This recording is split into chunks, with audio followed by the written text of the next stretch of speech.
একটা post upload করেছিলাম। দ্বিতীয় মেধা তালিকা ঈদের আগে প্রকাশ হতে পারে। এবার প্রথম রিলিজ সেল, দ্বিতীয় রিলিজ রিলিজ সেল কিভাবে কাজ করে। প্রথম রিলিজ সেল, দ্বিতীয় রিলিজ সেল। রিলিজ সেল কিভাবে হবে, কতবার আবেদন করা যাবে, আগের কলেজ বা সাবজেক্ট আবেদন করা যাবে কিভাবে আবেদন করতে হবে, কারা আবেদন করতে পারবে, কয়টি কলেজে আবেদন করবে, কয়টি সাবজেক্টে আবেদন করবে, কিভাবে আবেদন করলে চান্স পাবে, কবে আবেদন শুরু হতে পারে।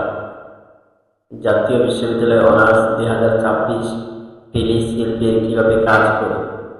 প্রশ্ন, রিলিজ সেল কিভাবে হবে।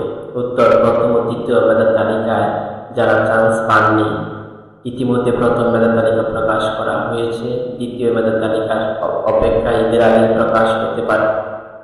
চান্স পাননি তারা ভর্তি বাতিল করেছেন, তাদের জন্য রিলিজ শিল্পের ব্যবস্থা করা হয়। মেধা তালিকার ফলাফল প্রকাশের পর রিলিজ শিল্পের আবেদন শুরু হয় এবং মোট নম্বর ভিত্তিতে নতুন মেধা তালিকা তৈরি করা হয়। প্রশ্ন 2, কতবার আবেদন করা যাবে। উত্তর, সর্বোচ্চ 2 বার আবেদন করা যাবে। প্রথম রিলিজ সেল ও দ্বিতীয় রিলিজ সেল। এরপর আর কোনো সুযোগ নেই, তাই প্রতিটি ধাপ সময়মতো ফলো করতে হবে। প্রশ্ন 3, আগের কলেজ বা সাবজেক্ট আবেদন করা যাবে। উত্তর, হ্যাঁ, আগের কলেজ বা সাবজেক্ট আবেদন করা যাবে, তবে রিলিজ সেলের মেধা তালিকায় স্থান পেলে কোর্স পরিবর্তনের কোনো সুযোগ থাকবে না। যে কলেজে ও সাবজেক্ট বরাদ্দ হবে সেখানে ভর্তি হতে হবে। 4 নম্বর প্রশ্ন, কিভাবে আবেদন করতে হবে। উত্তর, সম্পূর্ণ অনলাইনে আবেদন করতে হবে। জাতীয় বিশ্ববিদ্যালয়ের ভর্তি ওয়েবসাইটে www.nu.ac.bd তে গিয়ে অ্যাপ্লিকেশন লগইন, অনার্স লগইন অপশনে রোল নাম্বার ও পিন নাম্বার দিয়ে আবেদন পূরণ করতে হবে। প্রশ্ন নম্বর 5,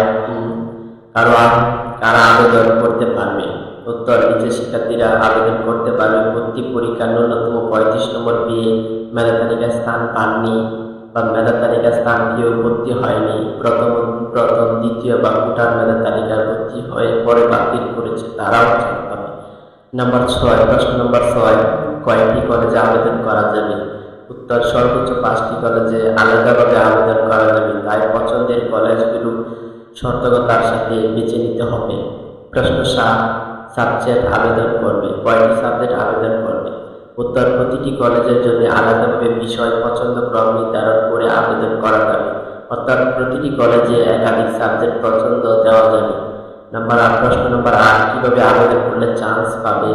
উত্তর, চান্স পেতে হলে ভর্তি পরীক্ষার কমপক্ষে 35 নম্বর পেতে হবে। জিপিএ প্লাস ভর্তি পরীক্ষা মিলিয়ে মোট 200 নম্বরের মধ্যে বেশি নম্বর পেতেই হবে। পছন্দের কলেজ শূন্য আসনে থাকতে হবে।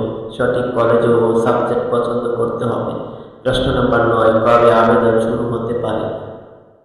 উত্তর, প্রথম ও দ্বিতীয় মেধা তালিকায় ভর্তি কার্যক্রম শেষ হওয়ার পর রিলিজ সেলের আবেদন শুরু হয়। সাধারণত দ্বিতীয় মেধা তালিকায় 1 সপ্তাহ পর রিলিজ সেলের আবেদন শুরু হয়। সঠিক তারিখ জানতে www.nu.ac.bd ওয়েবসাইটে নিয়মিত চেক করুন, অথবা আমরা সর্বক্ষণে আমরা ওয়েবসাইটে চেক করছি। প্রতিনিয়ত আপডেট আসলে আমরা জানিয়ে দেব। তবে ঈদের আগে দ্বিতীয় মেধা তালিকা প্রকাশ করতে পারে এবং প্রথম রিলিজ সেল, দ্বিতীয় মেধা তালিকা প্রকাশ করেও আবার 2টা রিলিজ সেলের আবেদন করার সুযোগ তো থাকছে, তাই টেনশন নেওয়ার কোনো কিছু নেই। যারা পরীক্ষাতে পাশ করেছেন তারাই অনার্স করতে পারবে। ধন্যবাদ সকলকে, আল্লাহ হাফেজ।